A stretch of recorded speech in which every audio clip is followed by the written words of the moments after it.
Here we are again, back with the Israelites on their journey up out of slavery in Egypt and towards a new life of freedom. Since they have crossed the Red Sea, the people have been on the move, and it has not been easy. All along the way, they have struggled to find what they need to survive.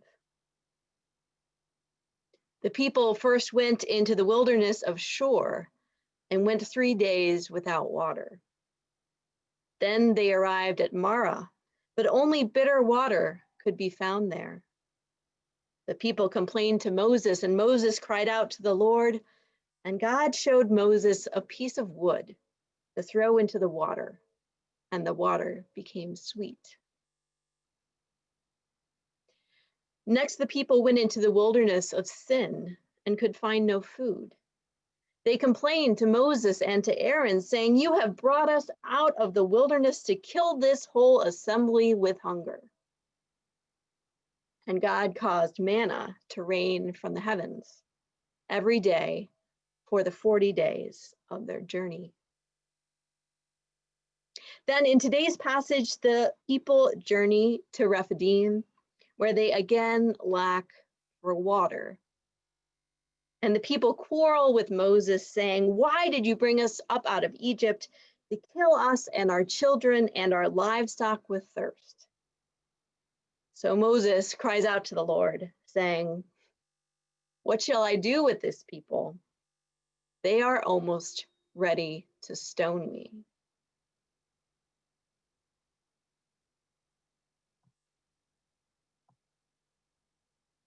God says to Moses, "Go on ahead of the people and take some of the elders with you. Take in your hand the staff with which you struck the Nile and go. I will be standing there in front of you. Strike the rock, and water will come out of it, and the people will drink." Moses strikes the rock, and the people drink. And they name the place Massa, or test, and Meribah, or quarrel, because the Israelites quarreled and tested the Lord, saying, "Is the Lord among us or not?"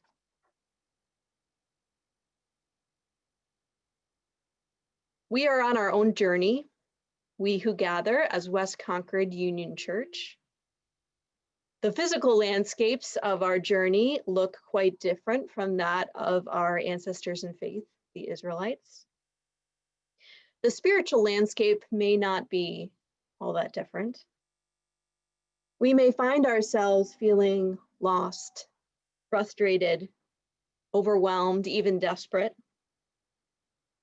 For all of the privilege that many of us possess, for all of the bounty many of us possess, we may still be uncertain if we will find what we need to survive the next part of the journey. I don't need to remind you the kinds of things that are going on around us. It has been 6 months since COVID-19 made its presence known in this place, and we don't know when it will end. Over 200,000 people in our nation have died due to this illness, and over 1 million around the world. Our nation is profoundly divided as we approach a presidential election. We continue to reckon with white supremacy and racial injustice. This week, no charges were filed in the murder of Breonna Taylor, and unrest continues in response to police brutality. Fires burn in our West, threatening lives and homes and health, and reminding us of the profound impacts of climate change.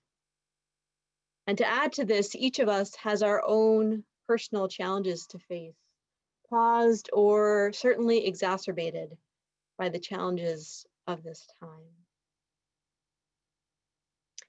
I hope none of you find yourselves without food or water. If so, please talk with your church. But we may still find plenty of reasons to complain against our leaders right now and to quarrel with and test our God, saying, Are you among us or not?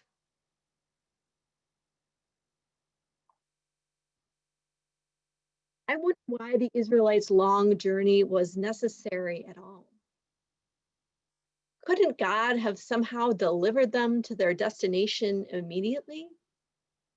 Or couldn't God at least have led the people on a more direct route and provided a predictable water supply? But the story of God's presence with humankind has never been like that. God doesn't obliterate our obstacles, but instead shows up to meet our needs in surprising acts along the way. Indeed, in each of the three stories I mentioned today, these three stories clustered together in the beginning of the journey of the Exodus, God does not do anything at all until someone asks for help.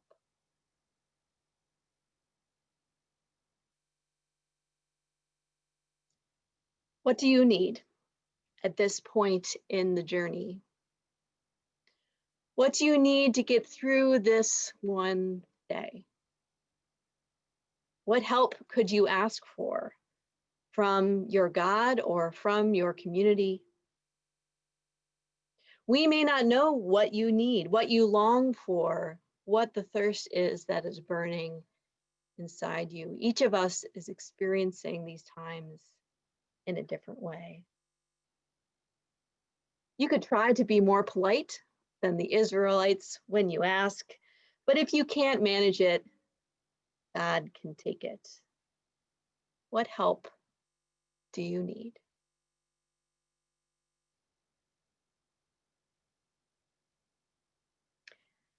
Last year, I was exploring resources that might be useful to our congregation.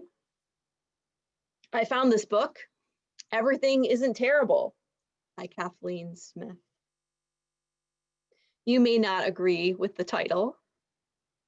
For what it's worth, the book was published in 2019, so she couldn't have known what was happening now. But regardless, if one of the things you need in this time is help dealing with your anxiety, you are not alone, and this is a resource that I recommend to you. I had planned to talk at length about it this morning, and that's not what happened in my sermon, but I've made a summary of a few points from the book that we can put in the chat, and I put in the email this morning. I'll put in the e-word this week in case that might be of help for you.